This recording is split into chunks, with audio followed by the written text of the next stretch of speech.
Opus 4.6 was just released, and along with it, a really cool experimental feature called Agent Teams. Watch this. I'm going to give Claude this prompt to build a fitness tracker app called Claude Fit. And all the requirements for this app can be found in this document. This is just a really simple PRD with all the core features. But here's the difference. Create an agent team to implement this from different angles. So the team members are the UX UI designer, a backend developer, a technical architect, a database expert, and a team member that plays devil's advocate. This team member will basically question everything the other team members do. And then for each team member, we want to use Opus as the driving model. So I'll simply copy this, and let's send this to Claude. So Claude is now going to create 5 specialized agents to implement the solution. But first, it's going to create a task list and then create those specialized agents. And now we can see all our team members are indeed running. Now what's really cool is that we have access to all of the individual team members. So we can simply go through each of these. The main agent is the team lead, but we can also access any of these team members by simply pressing enter. And now we're in the chat interface for this specific team member. And this is really cool. Each and every team member has its own Claude Code instance. So we can do everything that we would usually be able to do in a Claude session. For example, I'm going to go to the UI designer, and I'm going to press escape to interrupt the UI designer. And this did not affect any of the other team members, by the way.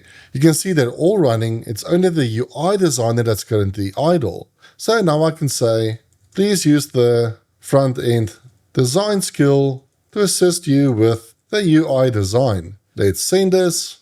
And now this message was sent to the front-end designer only. So I'm actually just going to go back to the team lead and wait for this process to complete. Now you might be wondering how this is different to simply using sub-agents. For sub-agents, the main agent can kick off an agent to run in the background to perform a very specific task, like file exploration, research, or even making a certain code change. And of course, the main agent can run multiple of these sub-agents in parallel at the same time. Now, these sub-agents cannot interact with each other.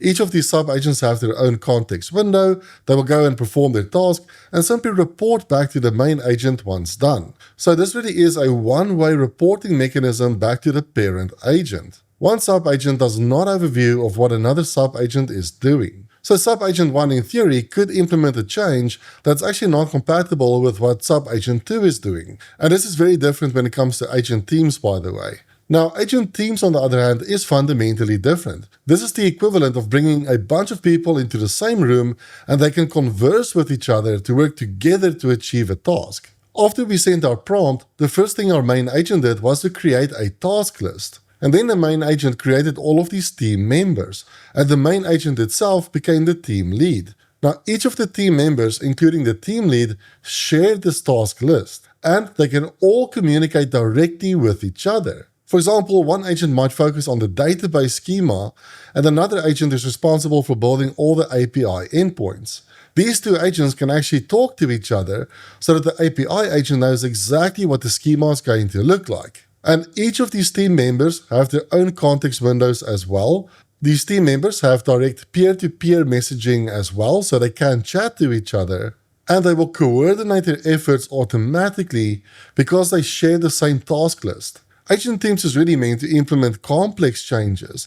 So if you just want to do like a once-off task, you should definitely use sub-agents instead. But for complicated tasks, like setting up an entire project from scratch, Agent Teams can definitely help you get way better results out of the box. And it's so cool to be able to simply jump between these team members to see exactly what they're doing. And because this supports human in the loop, you can simply stop the conversation, ask the specific agent a question, or even give it different instructions. All of this just works. And as these agents are completing their work, the team lead agent is automatically shutting down these different team members. And each of these team members have access to skills, MCP servers, everything that the Claude Code instance would usually have access to. So let's have a look at setting this up. And it's actually really easy. I'll link to this article in the description of the video. At the moment, this is an experimental feature, and that's what this section is saying over here. But in my experience, this is really stable. I haven't actually had any major issues using this at all. To enable Agent Teams, we need to add this property to the settings.json file. So I'm simply going to copy this. Then in your project folder, if you don't have a Claude folder, simply create a new .claude file. Then in that folder, create a settings.json file and then paste in that property. You can now start your very own agent team simply by adding something like this to your prompt. Create an agent team to export this from different angles. And then you can simply describe the team members that you want. I really like adding this devil's advocate team member as it seems to really question everything and just get a way better response out of it. Then you can also specify the model for each of your teammates by just saying something like use Sonnet or Opus or Haiku, whatever you want for each of the teammates. Or you can assign a different model for each of your teammates as well. Or you can just add an instruction like this to request that the pad needs approval before they make any changes. You can also enable delegation mode. So in Claude Code, you can just press Shift and Tab while the team is running, and that will enable delegation mode, which means that the main agent will not make any changes itself. It will purely rely on the team members to complete all the changes. And as I showed you earlier, you can chat to the teammates simply by holding Shift and pressing the up and down arrow to cycle between the different teammates. And then when you press Enter, you can send a message to the teammate like you would do with your normal Claude Code instance. The team lead should automatically shut down the team members once they're done, but if they don't, you can just provide this prompt, like ask the researcher teammate to shut down. That's all you have to do, but personally, I haven't had that issue myself. Now, finally, let's have a look at our app. Let's run npm run dev, and this looks awesome. The font, the color scheme, the design, everything just looks like a fitness tracker app.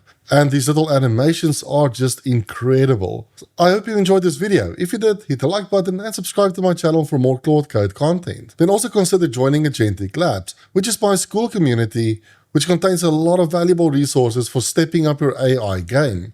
We've got structured courses, and we've got a vibrant community of people sharing ideas and learning from each other. Thank you for watching. I'll see you in the next video. Bye-bye.